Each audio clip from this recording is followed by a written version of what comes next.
sejam muito bem-vindos a mais um episódio do podcast A Infância Explica. E nesse episódio, eu tenho a honra de receber aqui comigo Heloísa Capelas, especialista em autoconhecimento, autora best-seller e CEO do Centro Hoffman. Isso mesmo. Que honra, seja bem-vinda. Ai, obrigada, Thelma. Estou super feliz de estar aqui conversando com você. A nossa história é comprida.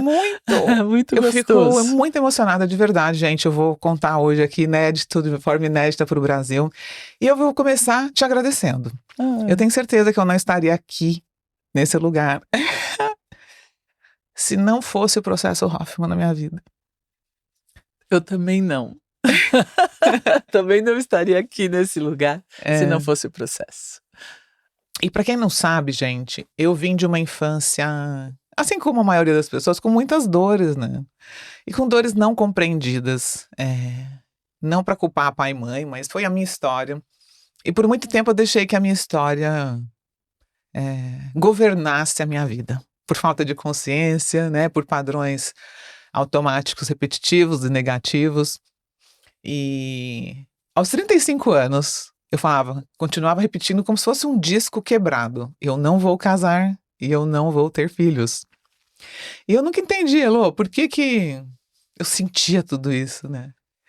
Até que um dia, uma pessoa falou pra mim, Thelma, você já fez o processo Hoffman? E eu falei, não, o que é o processo Hoffman? É um processo, eu fico lá uma semana, passando a sua infância limpo e tal. Eu falei, eu não preciso disso aí, não. Eu já fiz muita terapia, eu já me entendo, eu já sei todos os meus problemas, não é pra mim, não. Mas aquilo ficou. Eu falei, o que será esse negócio que você fica aí uma semana, né, passando a infância limpo? E aí, Elô, chegou num ponto que eu falei, eu preciso me olhar. Eu vou sim parar uma semana para me olhar. E foi quando eu descobri você e o seu trabalho magnífico, transformador e tão impactante, que todo ser humano deveria conhecer. Todo ser humano. Então eu quero começar te perguntando, como que você começou esse trabalho? Porque eu sei que você já faz há muitos anos, né? Você é uma especialista em autoconhecimento há muitos anos. Há 35 anos. Muito antes de eu pensar em começar a trabalhar com tudo isso. Você nem tinha nascido.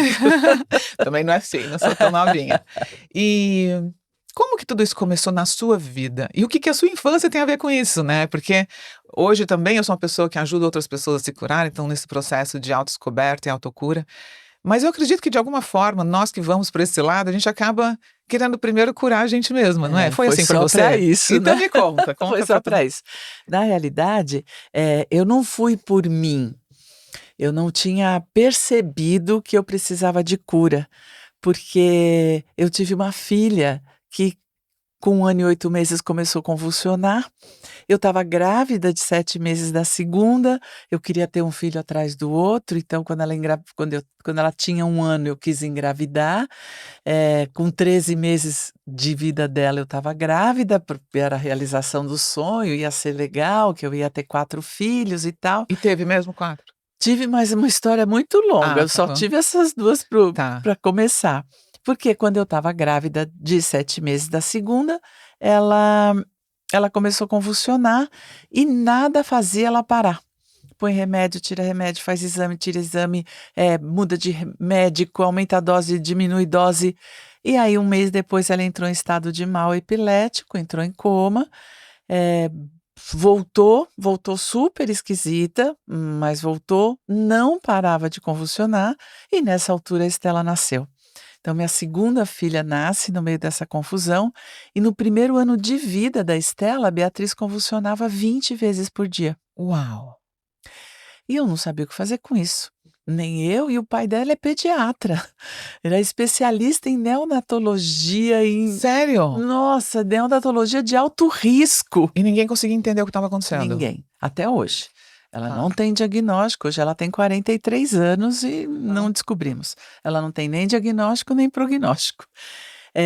E aí, ficamos naquela vida perdida, eu com um bebê recém-nascido, elas convulsionando sem parar. Bom, quando ela tinha 3 anos, a Estela tinha 1, eu achei um médico, o Dr. Salomão Schwartzman, que eu digo que vai viver 200 anos, de tanto que eu rezo para ele. E aí ele apostou na cara dela tirou todos os remédios e botou só um. Ela parou de convulsionar 20 vezes por dia, ela convulsionava 8, Já melhorou. 4. Falava, nossa, estamos no céu.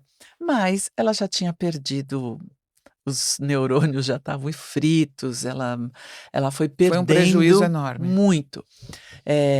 Até 4 anos ela foi esquisita, mas a gente via que ela ia. De 4 ela não passou. Então hoje ela tem 43 anos e eu digo para você, ela é uma menininha de 4 anos de idade. Não saiu da garatucha, ainda gosta da Xuxa, ainda gosta dos desenhos animados, ela ficou parada nesse lugar. E não parou de convulsionar, ela convulsiona até hoje.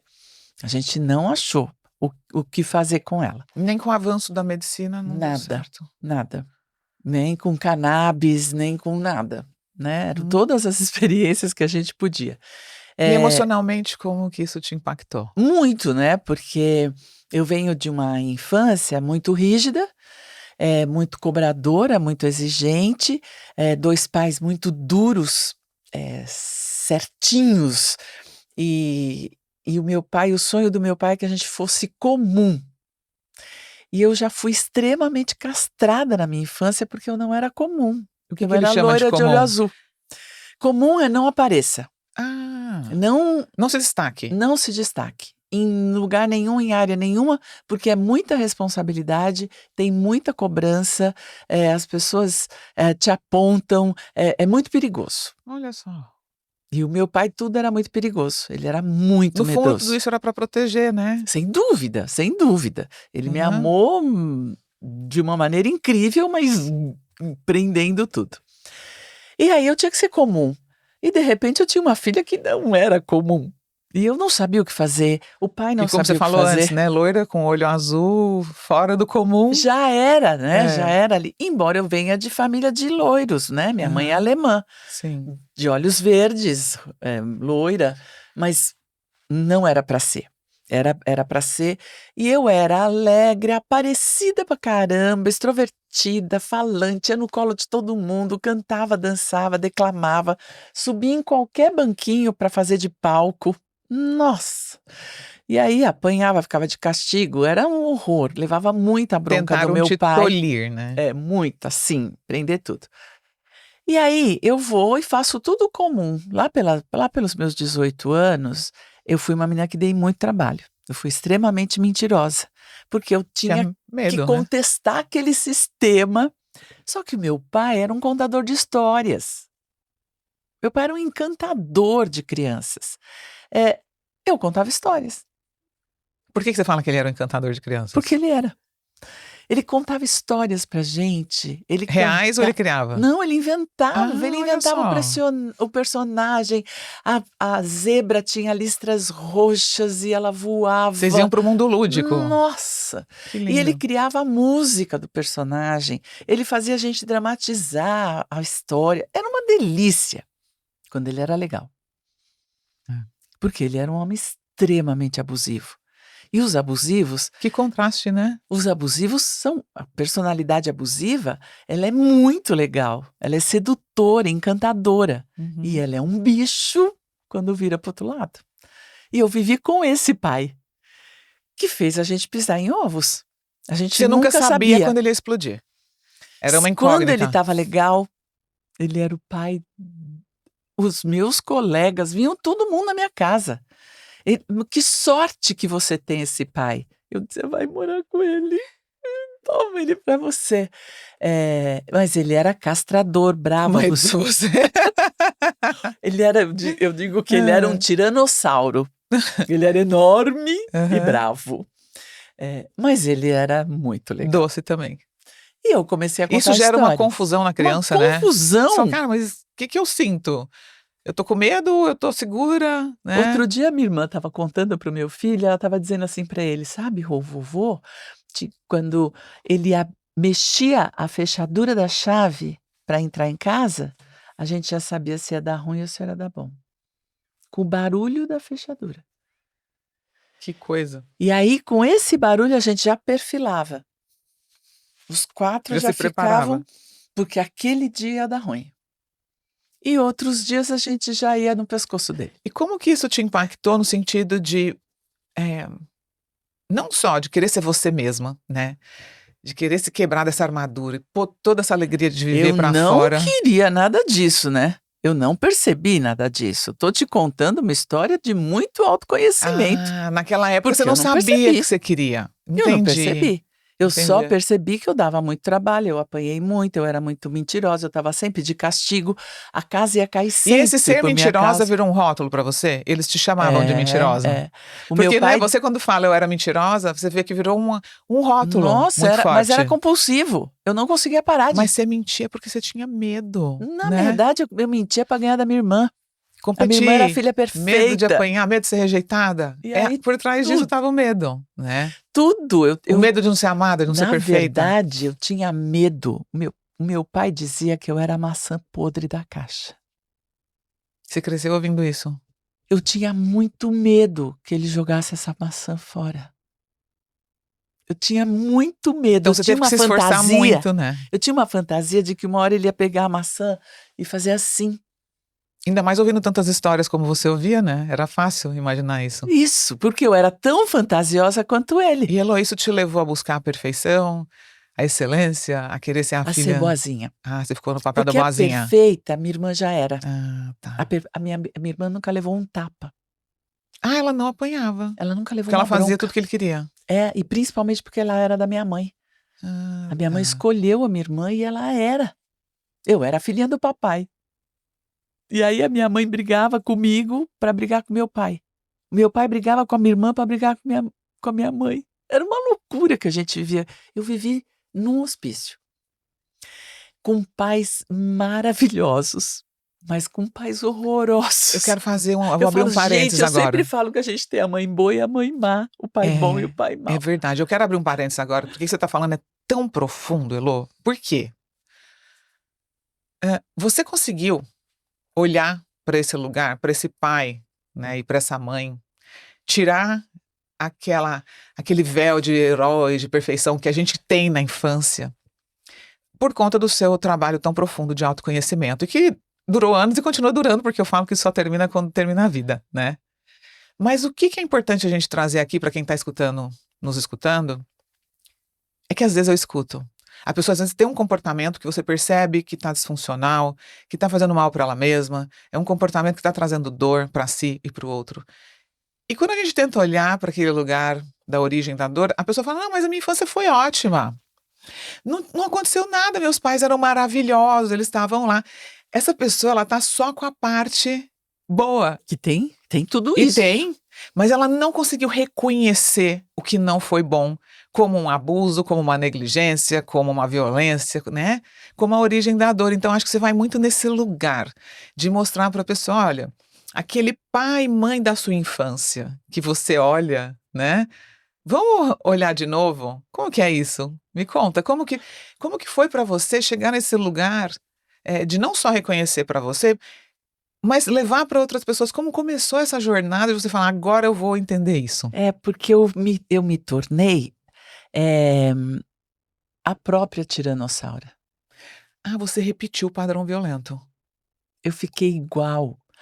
Eu juntei o pior dos dois. E no medo, eu tinha muito medo que a minha filha morresse, eu tinha muito medo de não fazer direito, eu tinha muito medo de errar. E ela escancarava para mim o meu pior. Claro, porque não conseguia Não dava relaxar certo. nunca, né? Não dava certo. E aí eu tive a Estela, a minha segunda filha, é gênio. E aí eu tinha uma filha gênio e uma filha deficiente intelectual. Nada comum. Exatamente. Eu tinha que ter oposto, uma né? família comum, que era a instrução do meu pai. Aham. Eu tinha ficado igual Isso a deve ter ele. dado uma raiva, né, por não ter conseguido, né? E o medo. Aham. Porque o meu medo de exclusão, o meu medo de sair fora da caixa. E eu dizia, o que eu faço com essas duas? Que eu não dou certo. E elas me escancaravam a minha infância, porque na minha infância eu não dava certo. Repetindo, né? Eu era a que levava bronca, era a que estava sempre errada. E eu continuava fazendo errado, porque era o meu lugar de amor. Sim. Eles me É errando olhavam. que eu chamo atenção, mesmo Eles que negativa. Isso, eles me olhavam. Gente, isso é tão Não é importante. louco? Nossa. E quantos comportamentos negativos são reforçados porque naquele lugar de erro e de repetição que o pai para tudo para olhar ou a mãe, Não, e né? faz sermão, e dá É. castigo, e relembra. E isso é melhor do que nada. Isso. E aí É. ficava relembrando que eu era ruim. E eu ia criando. Eu vou ficar. Acreditando também. Eu vou ficar Porque a nisso. criança acredita, né, Lô? A criança não tem discernimento ainda cognitivo para dizer eu não sou isso. Ela tem construção, ela nem sabe quem ela é. Não sabe. Mas Não ela se tem. molda pelo olhar do pai e da mãe, né? E copia e repetição. É. Copia e repetição. O Bob Hoffman dizia: a gente não aprende por consequência. A gente aprende Imita. por cópia. É A gente imitação. a gente não tem nem sistema neurológico para criar uma consequência. Não tem, não A tá gente pronto. só É, é cópia. exatamente. Cópia. Por isso que o ambiente da infância é tão importante. Por isso que o início da vida é tão importante, né? E o nome desse podcast, A Infância Explica. E que muitas pessoas ainda não acreditam, gente, mas isso já foi demonstrado na ciência, na Não, a minha infância não tem neurobiologia. importância, eu já esqueci Não dela, eu não lembro esqueceu. nada. Eu falo, gente, não dá para não É. lembrar, porque você é a cópia da sua infância. E Que fica foi isso que eu achei. Uhum. A hora que nada dava certo na minha casa, eu fui ficando cada vez mais tiranossauro. As minhas filhas tinham medo de mim, porque para mim era Então foi depois da Foi com maternidade que você falou, caramba, eu não quero continuar repetindo isso. eu não percebi que eu repeti, eu fui viver minha vida. Em que momento que essa ficha caiu, então? Como que foi pra você? Eu fui Teve um dia convidada específico que você eu fala, fui agora eu convidada entendi. para fazer um trabalho com deficientes mentais adultos, Uhum. que era uma possibilidade para eu aprender a respeito da minha filha e de conviver com ela. Mas eu trabalhava no Banco do Brasil, uma instrução do meu pai. Meu pai, com 18 anos, falou: vai entrar no Banco do Brasil. E eu já estava lá há um tempão. Mas eu tinha que escolher, ou eu ficava no Banco do Brasil, ou eu ia trabalhar nessa organização que era o início, estava chegando no Brasil. Era uma super oportunidade para mim, como Sim. profissional. Mas era assim, eu ia ganhar 1.500, um dinheiro que agora eu não sei nem que moeda que era, 1.500 e eu ganhava 5. Era assim, eu tinha que abrir mão. E aí eu treinei, fiquei, vi, nanana. Quando eu tinha que dizer sim, eu disse não. Eu vou voltar para o banco.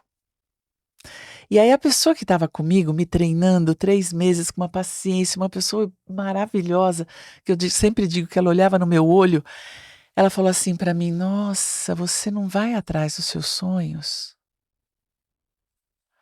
Aquilo foi um soco no meu estômago, mas assim, Você tinha quantos anos, Elô? 34. Ela falou isso e você ali falou, uau, Eu comecei a chorar até imediatamente. arrepiou. Eu disse: eu não sei nem o que é sonho. Eu não tinha sonho, eu só Você tinha estava vivendo o sonho prognóstico. de outra pessoa, Eu não né? tinha nem sonho. Com a Beatriz não dava para ter sonho. A gente não sabia o que fazer. A gente não sabia se ela ia viver, se ela ia morrer, se ela ia piorar. Era um dia de cada vez só. Então, meu prognóstico era: se ela ficar viva, eu vou cuidar dela o resto da vida. Eu não vou fazer outra coisa, a não ser ficar atrás dela. Eu não tenho mais direito a nada. Eu sonho do que... Imagina, eu não podia sonhar na infância, porque meu pai não deixava, tinha que ter uma vida comum. Então era viver aqui, era trabalhar, ganhar seu dinheirinho e voltar para casa e assistir televisão e aquela coisa bem Incomum. segura. Sim. Meu pai queria segurança, toda a vida dele ele batalhou por segurança. Então, se você não fizer nada, se ninguém te perceber, se não fizer nada diferente, você está seguro. E eu toda espalhafatosa. E aí nada era igual na minha casa, nada era comum, era tudo atrapalhado. Eu tinha que conhecer gente interessante, porque eu ia atrás da cura da Beatriz. Eu falei com tanta gente interessante, as pessoas abriam minhas possibilidades, mas eu continuava um tiranossauro, sem perceber. E o que mudou nesse dia? Quando você ouviu que você tem que ir atrás do seu sonho? Você não vai atrás do seu sonho, o que mudou? Eu falei: nossa, mas acho que eu nunca sonhei. Sonho, eu acho que eu nem conheço essa palavra. Eu entrei de falar o que aconteceu comigo, o que fizeram comigo, o que eu voei assim imediatamente para minha infância de volta, para ver a cara dos meus pais bravos com o cumprir a obrigação. Sim. É a obrigação, primeiro a obrigação, depois a devoção. Batendo ponto ali, né? Isso. E aí ela fala assim: sabe, eu fiz um curso que chama Processo Hoffman. Uau. E eu acho, Isso foi você vivendo o que eu vivi. Também aos 35 anos comigo, hein? e eu acho que você devia fazer.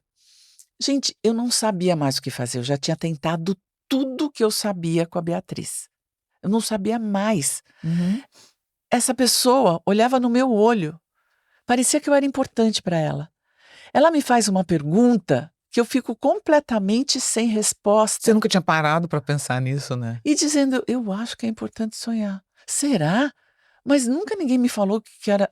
Foi uma coisa tão um nó na minha cabeça, porque eu nunca tinha pensado na minha infância. Minha infância foi o que foi possível, meu Sim. pai era bravo, eu Eu acho que reconhecia antigamente, que ele era, mas eu acho que tudo bem. antigamente, quando eu falo antigamente, sei lá, 20, 30 anos atrás, ninguém parava pra olhar pra isso, Não né? era, né? Era Ninguém o se que era. questionava, né? Tô E aqui. nunca passou pela minha cabeça que eu era cópia dele, que eu era tão tiranossauro e abusiva.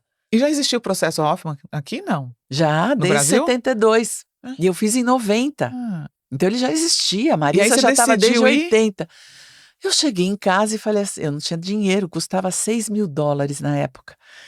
E eu não sabia o que fazer, cheguei em casa e falei assim pro meu marido, sabe a Edna? Ele já sabia. Ah. E ele estava muito aliviado porque eu ia voltar para o banco. Ele estava desesperado se eu fosse pegar esse emprego, porque eu ia perder plano de saúde, ia ganhar menos. Ia desestruturar muita coisa. Aí a hora que eu falei, eu vou voltar, ele... Eu falei, sabe, ela mandou para fazer um curso e ele faria qualquer coisa na hora para me agradecer que eu ia voltar pro banco. Uhum. Mas ele é muito caro. E ele falou, se você parar de me mandar embora, porque eu mandava ele embora todo dia, porque a gente brigava, porque ele era o cientista. E eu era quem fazia as preces, eu que fazia as simpatias, eu que ia em todas as igrejas, eu que ia em todos Vocês os estavam templos. unidos, né, pela filha, cada um fazendo o que podia com o Só que que a gente conseguia. se bicava. Bicava. Ele falou, eu pago.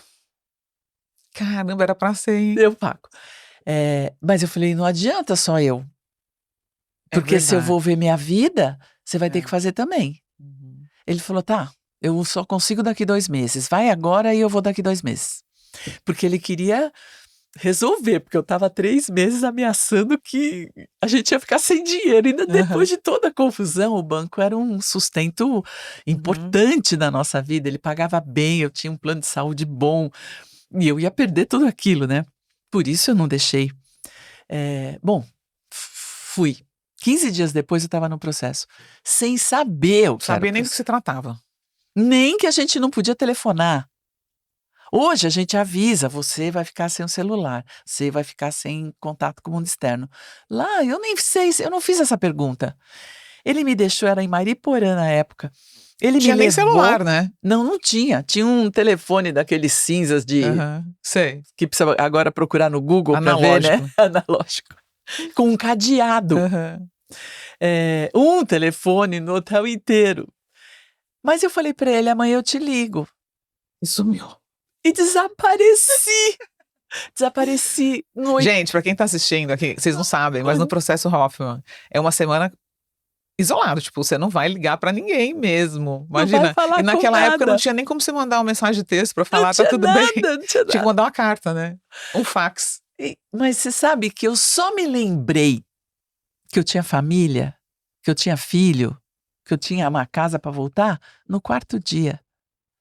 Porque o processo te leva de volta para a infância. E aí eu voltei para minha infância e não para minha vida E adulta. eu acho que também foi a primeira vez que você se olhou, né, Eu Ló? nunca tinha visto. E eu nunca tinha visto, porque a gente volta para a infância a partir da vida adulta. A primeira pergunta é o que te incomoda hoje. Porque a raiz vai estar lá embaixo. E aí o que me incomodava hoje é que eu não sabia o que fazer com as minhas filhas, eu não conseguia sonhar, eu não sabia, eu estava muito impactada com essa história de sonho. Eu não sabia sonhar, eu não dava direito para as minhas filhas sonharem. Eu me lembro no aniversário da Beatriz, que meu irmão caçula falou assim, o que você acha que eu dou para ela? Eu falei, dá um quebra-cabeça, um joguinho, não sei o quê e tal. Ele falou assim, ela não pode ganhar uma boneca? Na minha cabeça, não. Ela não tinha que podia, porque aprender. ela tinha que aprender. Ela tinha que recuperar o que ela tinha perdido. Imagina, brincar de boneca não ia levar em nada.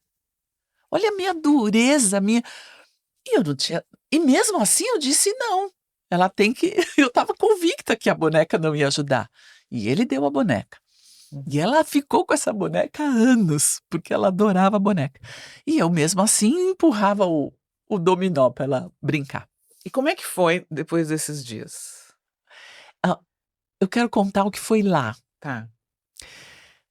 Eu sempre digo que o processo é subir uma montanha. É, A gente vai subir numa montanha, é uma escalada, né? é. E não Com uma tem... mochila bem pesada nas costas. E não tem aquele preguinho, não. Não. A gente vai na Na unha. raça, com a unha, assim, subindo a montanha. Só que a mochila, ela vai esvaziando. Você Uhum. começa muito Vai deixando as pesado pedras. e É. você vai deixando. No alto da montanha, tem a experiência extraordinária da compaixão. Compaixão é como você, eu também. Como eu, você também. Olhar para os meus pais desse jeito é de uma igualdade. A minha dor era a deles, a dor deles era a minha. E estava tudo bem. Eu podia agradecer por isso. Eu podia compreendê-los, eu podia perceber que eles também tiveram a mochila deles, eles também tiveram a dor. É.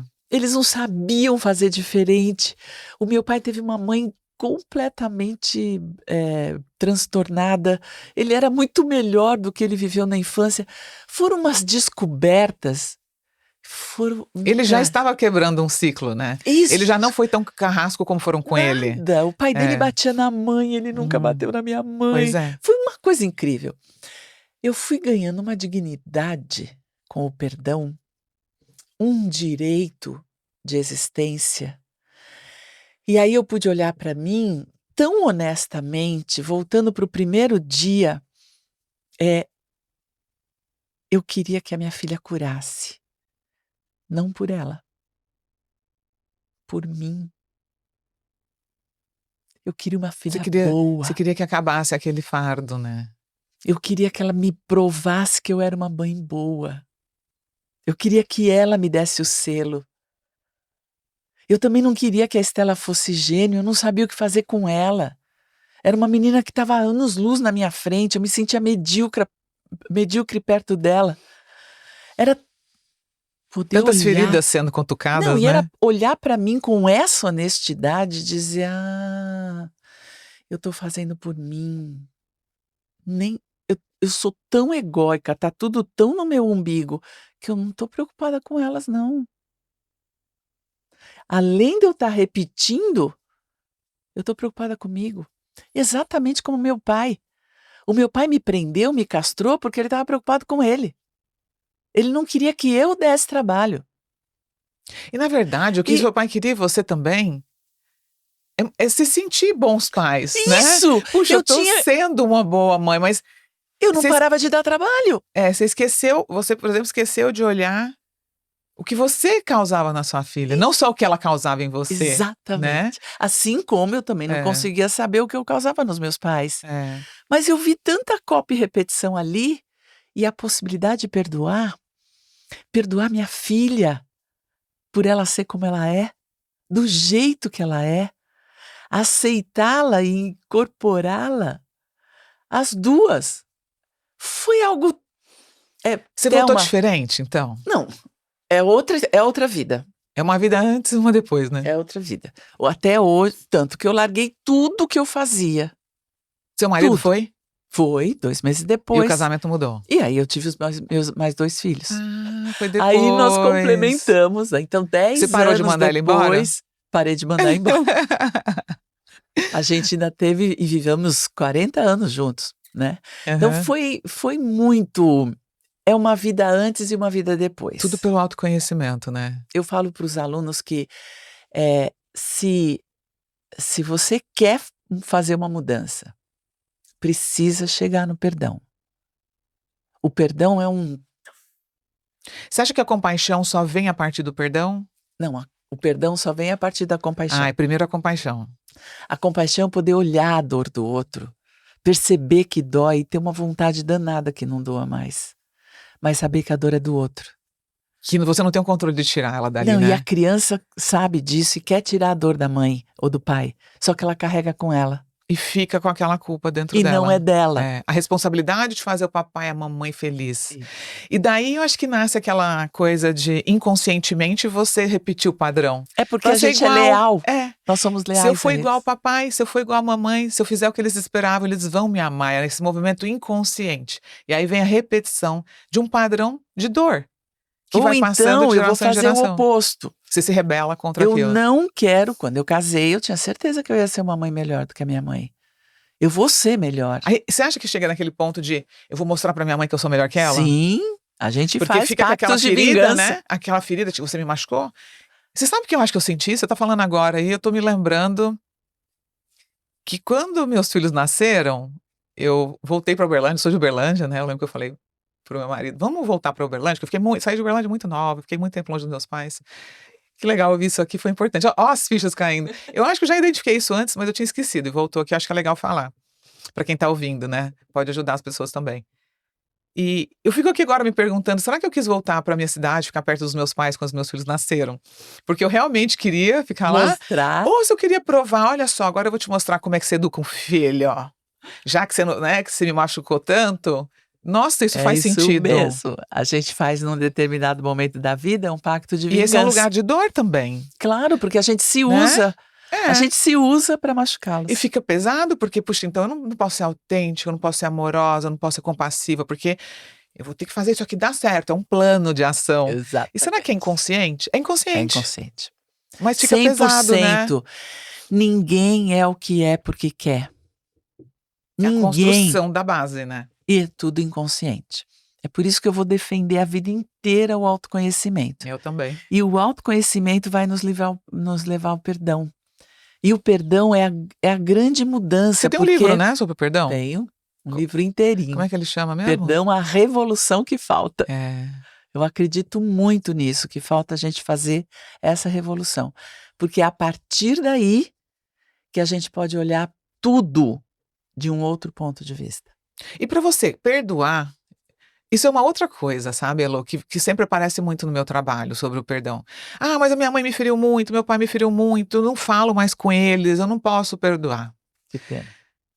Na verdade, o perdoar não quer dizer que você vai ter que voltar a conviver com aquela pessoa.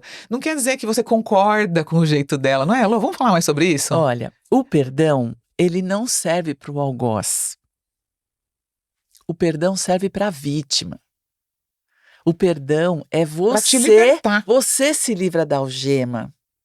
É isso. Você se livra só dessa parte. O outro, ele pode ser que ele enganche aí com Ele outra vai continuar com o pessoa. comportamento dele, vai continuar fazendo o que ele fazia. Mas você entende que você não tem controle sobre aquilo, que aquela é a tua história. E não adianta você bater a perna, chorar, gritar, espernear. O passado não volta pra você mudar, né, Elô? E depois, a gente tem uma fantasia de que os nossos pais nos machucaram de propósito. Faz sentido. Não é verdade. É, não é mesmo. Eu não machuquei minhas filhas de propósito. Era um padrão aprendido. Eu estava vivendo o melhor que eu podia. Eu estava tentando fazer o melhor que eu podia. Eu de verdade amava as minhas filhas.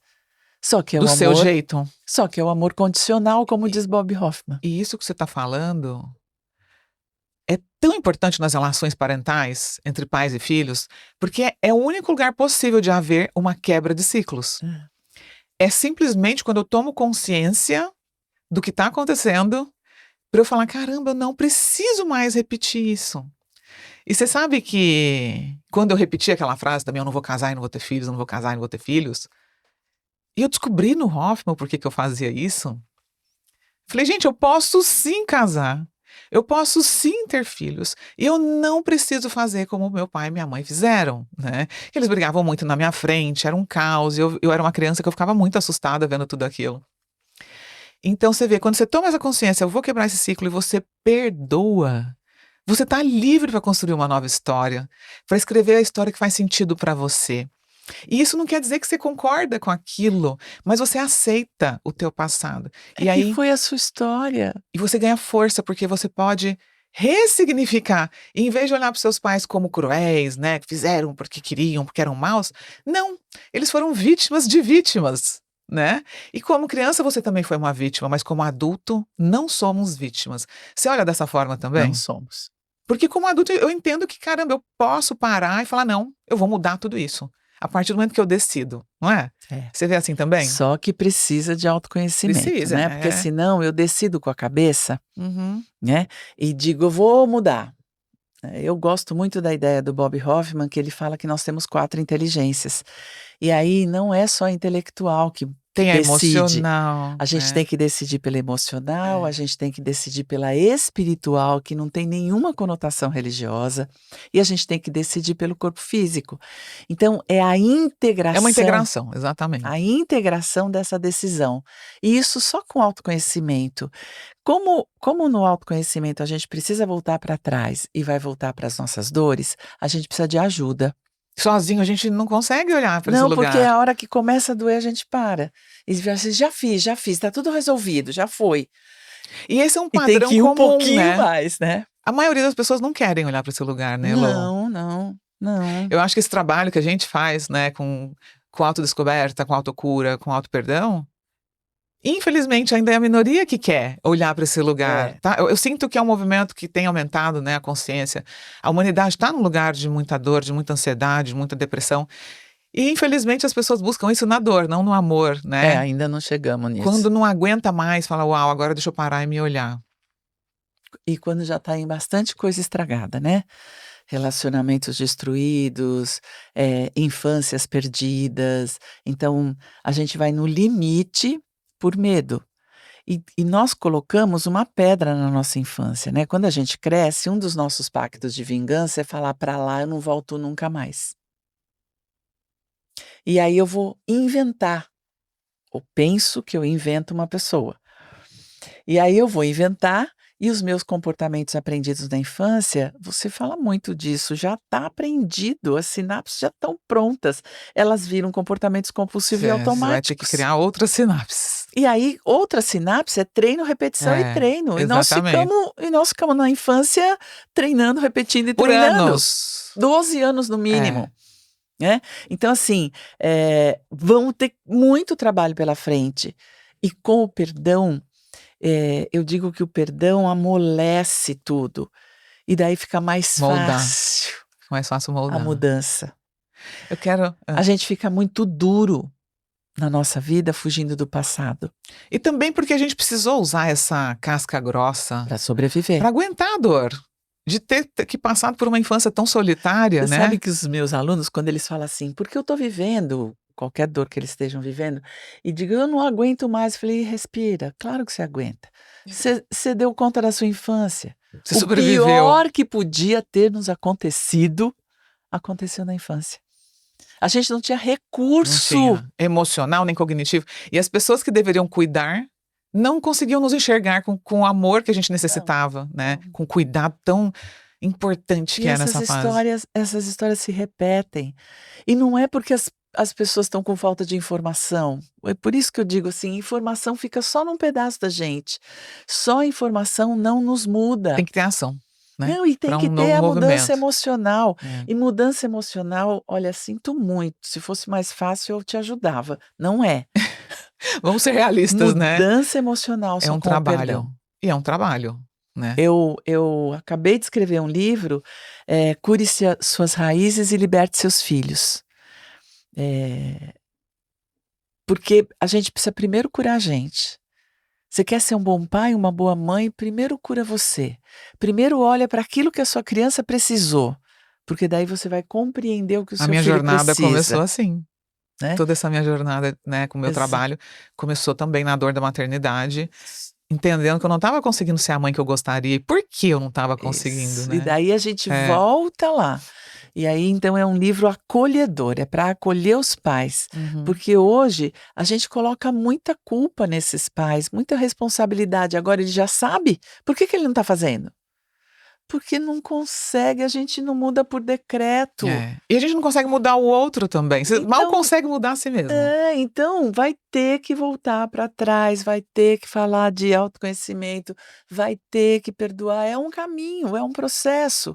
Mas nesse livro eu acolho demais os pais, porque o que eu vejo agora é assim, a criança isso, a criança aquilo outro, a criança e o pai tá perdido, assim, e a criança e aí eu faço como? E aí eu Tem que cuidar tento, do e aí eu pai. falo: "Não, não, não, É. não, não, não. Esse meu livro Pais que Eu Evoluem, vou eu vou cuidar de você. é, Espera, vem". o meu livro Pais que Evoluem, que aliás você já usou muito lá no processo Hoffman, né, porque os pais saem de lá: "Meu Deus, e agora meus filhos?". É um livro também de acolhimento, para entender que, puxa, o que aconteceu comigo e o que eu estou fazendo, né, é um lugar de transformação. E realmente não tem como haver mudança na educação se esses pais não forem vistos primeiro, validados e reconhecidos. É porque os pais, eles têm 100% de responsabilidade, né. Lá no processo Hoffman eu digo: "Pai e mãe têm poder de vida ou morte sobre seus filhos". Eu falo que eles É são é poder de vida ou neuroarquitetos. morte. Eu falo que pai e Pois mãe é. é neuroarquiteto. O que que isso significa? Ele está moldando o cérebro humano, a saúde mental, a base do comportamento, da saúde física, da saúde emocional desse futuro adulto. Só que ele não sabe que ele Não está fazendo sabe. isso, ele não molda por discurso. É. Por Ele não molda Ele essa molda pelo coisa de exemplo. ele molda pelo exemplo, então essa É. história de, a pedagogia positiva, então, nossa, fica fazendo um sermão para aquela criança, e aí o que você acha que e então, e daí eu falei: "Cara, ele vai aprender o que você faz, É. não esse Não discurso adianta você falar pra todo". ele comer brócolis se você não come, não adianta você falar pra ele não bater no amigo se você bate nele, não adianta você esperar que ele tenha controle emocional se você mesmo não tem, Não, né. você quer que ele tenha compaixão por você e É, você odeia sua mãe, briga com ela, não quer falar é. com ela, não atende o telefone. Uf. Que exemplo estamos dando? Agora, a gente fica nessa cobrança desses pais e ninguém cuidando deles. É.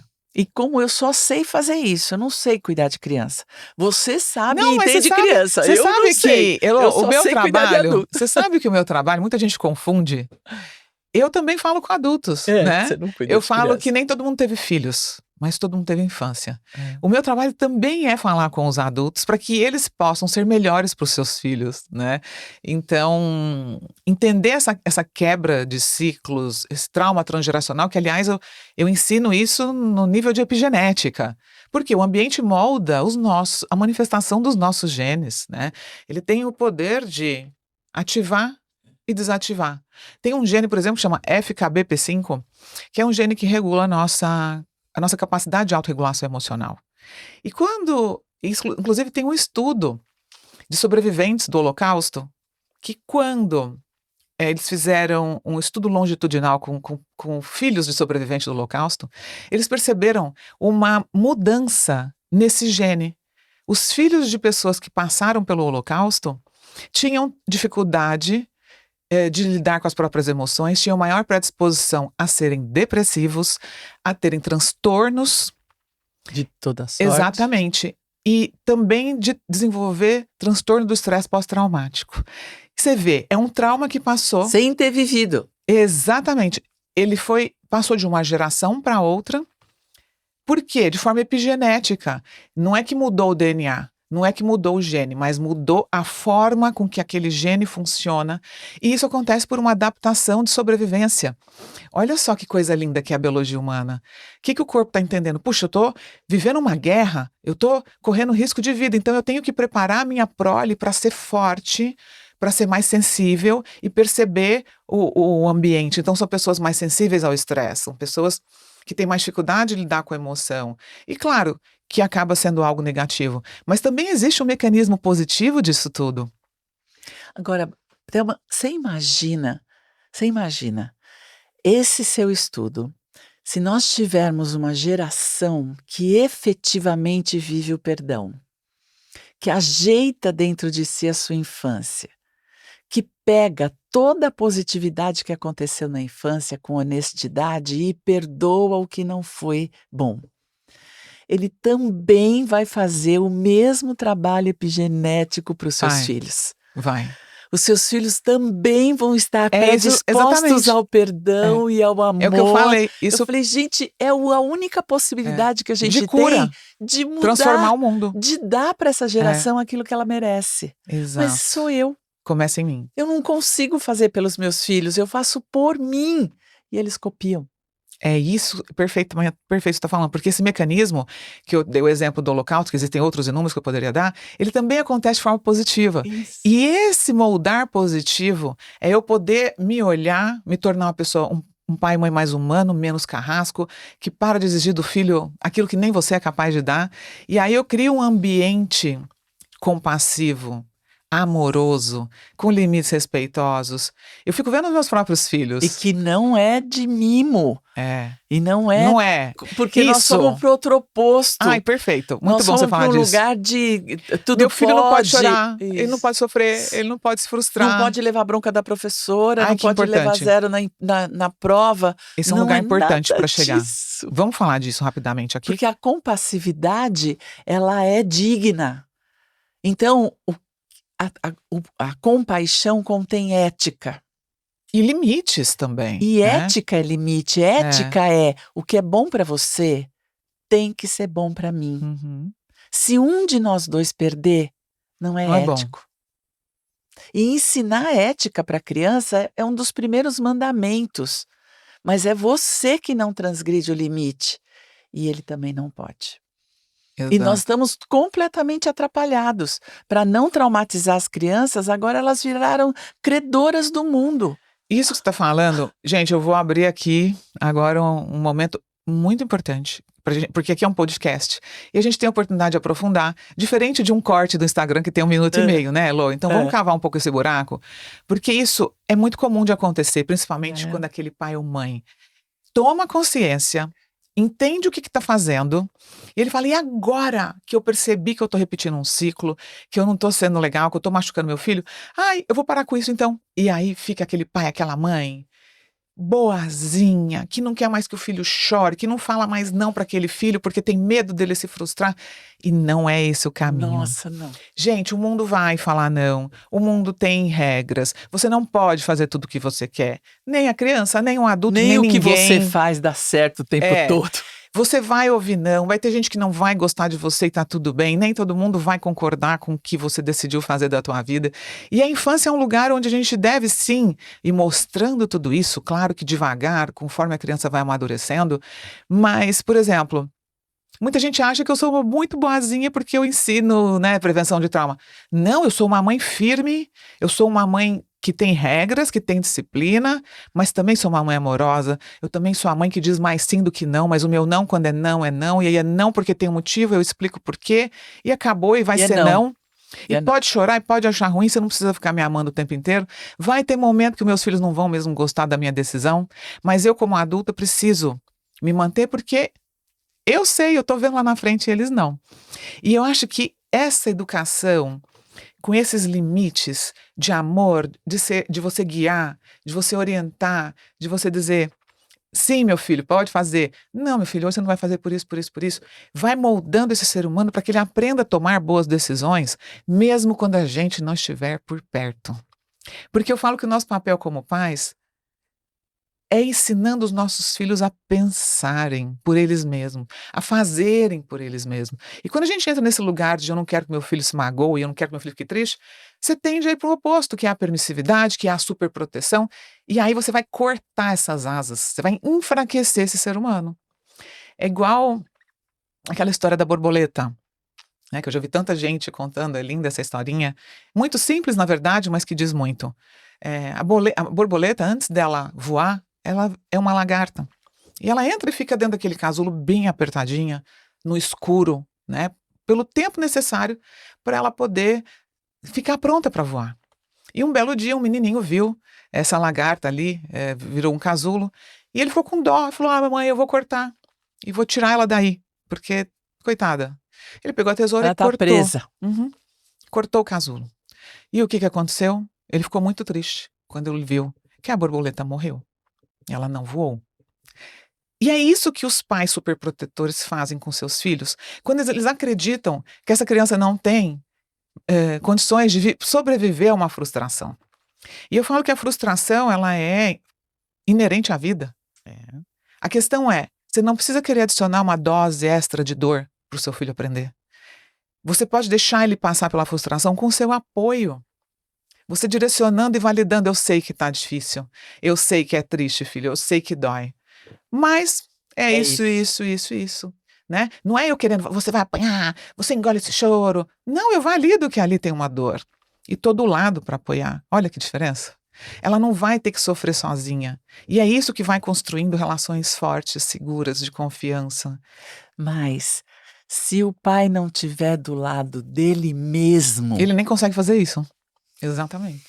porque ninguém esteve do lado desse pai. Ele nem Ele conhece não essa jornada. sabe fazer. Então ele primeiro precisa estar do lado dele Exato. para poder compreender e estar do lado do filho. Por isso que a reeducação emocional do adulto é fundamental. Não tem como. Fundamental. Até para eu aprender a me dar aquilo que eu não recebi, eu vou ter que me reparentar. Eu vou ter que ser o papai e a mamãe para mim que eu não tive. Exatamente. Para poder, a partir desse lugar, dar aquilo que eu não recebi com limites, né? É nesse lugar que entra o perdão. Exato. Eu deixo a minha infância do jeito que foi, como foi, muito obrigado. E escolho fazer diferente E a partir de agora. agora eu me programo, eu sou a pessoa que vai cuidar de mim. E aí, consequentemente, meu filho vai me copiar. Ele vai ser a pessoa que vai cuidar dele, porque ele vai assistir o meu caminho. Ele vai aprender na prática como se faz. Eu digo para os pais, vai ser feliz? Mas vai ser feliz originalmente, autenticamente, da sua barriga. Vai ser feliz, porque eles vão te copiar. Então, cuida de você primeiro, olha para você, eles vão copiar tudo que você está E você fazendo. está falando isso, eu estou aqui pensando, tanto que na maternidade leva um tempo para a gente se reencontrar como mães e mulheres, né, Lô? É muito comum a gente ter um filho, a gente fica naquele lugar natural e necessário de ter que Abro cuidar. mão de mim. Eu acho que por um tempo, realmente, aquela criança precisa, para sobreviver, você vai ter que se doar, amamentar, cuidar, acordar à noite, é um processo natural. Mas existe um momento em que você fala, cadê eu? É nessa hora que eles estão de olhão em cima de você. Quem é minha mãe? E é importante essa viagem de volta. E aí, quem né? é minha mãe, eu vou mostrar para ele. Mas eu preciso saber quem eu sou. E saber que dentro de nós existem muitos papéis, né? Tem a mulher, tem a mãe, tem a amiga, tem a empresária, tem a empreendedora. E tá tudo bem. A questão é onde eu coloco essas prioridades, né? Isso é uma coisa legal da gente falar, igual eu tô no Brasil, vim aqui gravar essa temporada do podcast, eu tô sempre por aqui cumprindo meus compromissos profissionais. E eu lembro que no início, muitos anos atrás, quando eu fazia essas viagens para cá, eu me sentia profundamente culpada. Falava, meu Deus, mas eu tô largando meus filhos lá e tô vindo pra cá. Então eu vinha, mas eu ficava louca pra voltar com aquele sentimento de culpa, né? E ao longo dos anos eu fui entendendo, mas espera aí, eu gosto do que eu faço. Eu amo o que eu faço. E eu amo ainda mais ver o impacto do que eu faço na vida de tantas pessoas. Então eu aprendi a falar o seguinte para os meus filhos, conforme eles foram crescendo e vendo a mamãe viajar, que eu nem viajo tanto assim como eu deveria ou poderia. Eu sempre falo muitos nãos por conta da prioridade da família. Mas hoje eles já não sofrem com a minha partida. Por quê? Nos últimos anos eu comecei a falar, mamãe vai, mas a mamãe volta. E eu quero que você saiba que eu estou bem. E eu fico muito bem quando eu viajo, porque eu amo o meu trabalho, minha filha. Então, meus filhos, né, eu falo, mas a minha filha, ela sempre chorava mais quando eu viajava. E a mamãe fica muito feliz quando ela viaja. E eu fico muito feliz quando eu volto. Eu fico com muita saudade de vocês. Mas esse é um pedaço meu, que eu preciso fazer, que é o meu trabalho. E quando eu voltar, a gente vai brincar, a gente vai continuar juntos. E eu senti que isso não só me fortaleceu, como deixou os meus filhos muito tranquilos, entendendo que a mãe também tem outros papéis, que não é só ser a mamãe deles, né? E claro que a criança só vai entender isso depois de uma certa idade, né? Meus filhos já estão com 10 e 11. Mas eu senti, Elô, que eu me libertei da culpa, que eu pude ocupar esse lugar com amor, né? E com perdão, me perdoando que eu também não sou só mãe. Eu também tenho o direito de ser mulher e de ser profissional e de ser bem-sucedida e de impactar o mundo com o meu trabalho sem ter que pedir desculpas por isso. Faz sentido? Totalmente. E você sabe que os seus filhos vão copiar isso. Eles vão... Que mãe que eles vão copiar? A minha mãe teve sucesso, a minha mãe era feliz, a minha mãe colaborava, a minha mãe pensava, a minha mãe estudava, tudo isso cópia e repetição. Porque o que as crianças precisam não é o tempo, é a presença. Emocional. É Mais do que física, presença, né? é É. presença. Então, se não está em casa, está em casa. Eu sinto a minha mãe, ela está presente. Ela me deixa um bilhete, ela me dá É. um alô, ela me manda um WhatsApp, Todo dia eu ligo. ela É. conta as coisas que ela está fazendo, Sim. ela me dá notícias, ela está presente. E quando ela volta, ela está inteirinha para mim.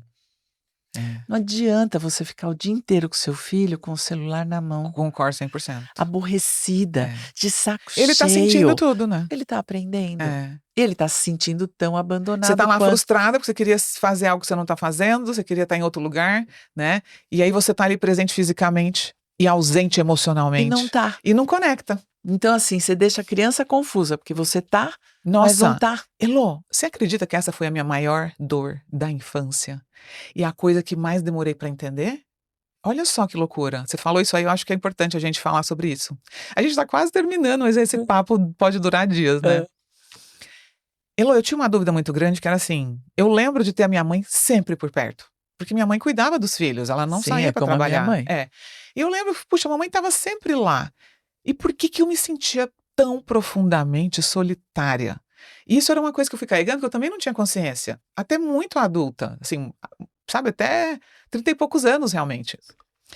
Até que, eu lembro que a minha mãe, ela nunca me elogiou pra mim. Ela me elogiava para os outros. Então, por exemplo, alguém em casa, nossa, porque minha filha é isso, minha filha é aquilo, né? E eu lembro de ouvir aquilo e ficar com muita raiva dela.